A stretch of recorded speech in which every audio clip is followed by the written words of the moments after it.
What's happening, guys? James Blonde here with MMOHuts.com, and I'm standing here with Tom with EverQuest. And what do you do with EverQuest here? So I'm the senior producer on EverQuest, and everything EverQuest I have a part in.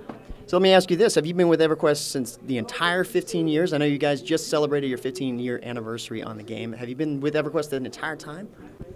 I haven't been with EverQuest on development the entire time. I actually started in another department, and about 5.5 years ago, I moved over to be the producer on EverQuest. So I've been there the entire time, now last 5.5 years on the game.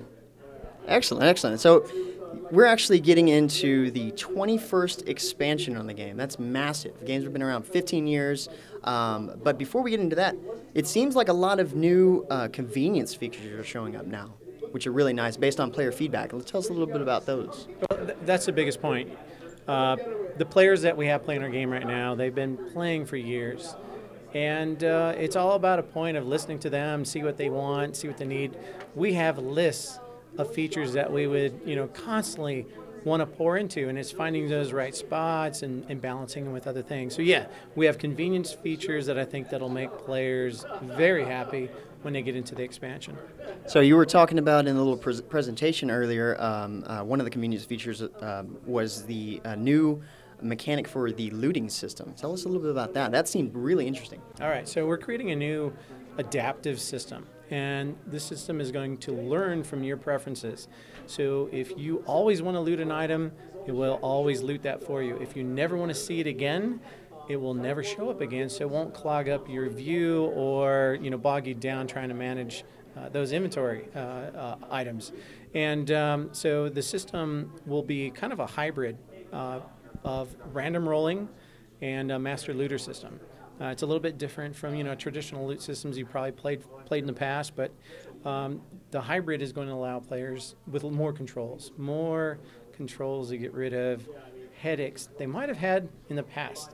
And you touch base on convenience features, and this should really help them. So ninja looting should really go away. There's always going to be human error element part of it, like I gave the loot to the wrong person as a master looter, but that's just going to happen. For the most part, it's going to be a great feature where players can actually teach the system to give me the items I always want, and we'll do all the figuring out in the background so that you two guys playing won't have to figure out how the random rolling is going to happen. It's going to happen automatically, so it'll be kind of a seamless system once you kind of teach it what you want. Nothing wrong with a system that learns with you, right?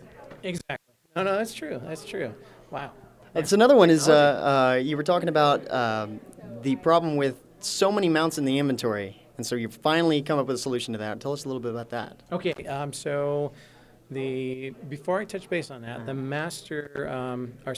advanced looting feature we're creating is going to be later in the year. We have a mount Keyring feature that we're going to have with the next expansion. And the next expansion is the Darkened Sea. It's going to be our 21st expansion, if you can believe it. Wow. Yeah, incredible. So the mount Keyring is another convenience item. We are freeing up tons of bag space for all the different mounts you have. And I've got like 20 mounts. I got some of them in my bank. I got some of them in my bags. And sometimes I want to go find one of them, and it's difficult. So we're putting them in one location, freeing up that bag space. And you can also have the convenience of separating your stats from your appearance. So if you like the appearance of one mount, but you like the stats of another, you can have the best of both worlds. So basically like an appearance mount. And Mount Keyring will also, help you with collections. So if you know that you're a collector and you want to know how many dragons there are to help you go chase those items, you'll be able to. Excellent. And so along with that, you've expanded a little bit more on Player Studio with the new robes feature. So we have a new feature going out next week. Right now, Player Studio allows you to create an item, submit it to us, we put it in the game, it goes on the marketplace. Once that item's sold, you make money. Our players are making money from EverQuest. It's crazy, the way that things have changed. So right now they can make items such as weapons, shields. They can make items for houses, guilds, but new robes. We're putting up sample robe textures that they can download starting next Monday. customize it to their own liking and create some pretty cool, looking robes. And I'm kind of hoping, and I'll say this again, I'm kind of hoping that the guilds will take advantage of this. I think this is a great feature for them where they can create a robe that looks unique for their guild and, distinguish themselves from other players, maybe even other recruits in their guild, like, oh, he's wearing the two-striped robe, he's a recruit, and maybe the elders or the seniors on there have a different appearance. So, I don't know, I think it'd be a great feature for them, and I hope they have some good artists out there that can really maybe even take some orders from them. I touched base on, just briefly, the 21st expansion for EverQuest is the Darkened Sea.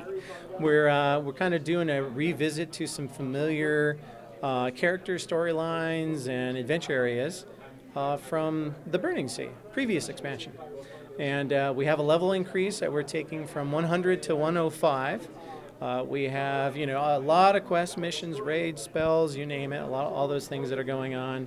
And the Mount Keyring I mentioned as well. And we have 2 characters, very famous characters in EverQuest, that we're bringing back to the main storyline right now to be current, and that's Fiona V and Lannis Deville. Classic story of good versus evil playing tug of war. Players are going to have the heroic opportunity to go in and see all of the destruction and evil endeavors that Lannis has towards Fiona V and help save the day. So it's kind of a painted tribute to undiscovered areas that are around the Buried Sea.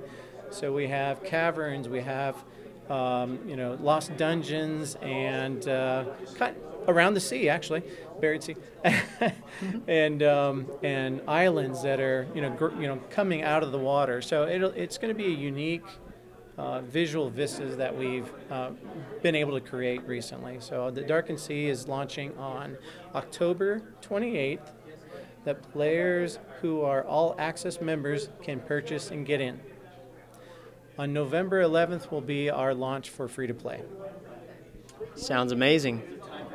Congratulations on the 15 years, and thank you for your time. Yeah, I appreciate it. Being on the team for the last, third of that 15 years is pretty amazing. And seeing the growth, our developers have been on the team, quite a few of them for many years, and they just keep pushing what the engines can do. It's awesome.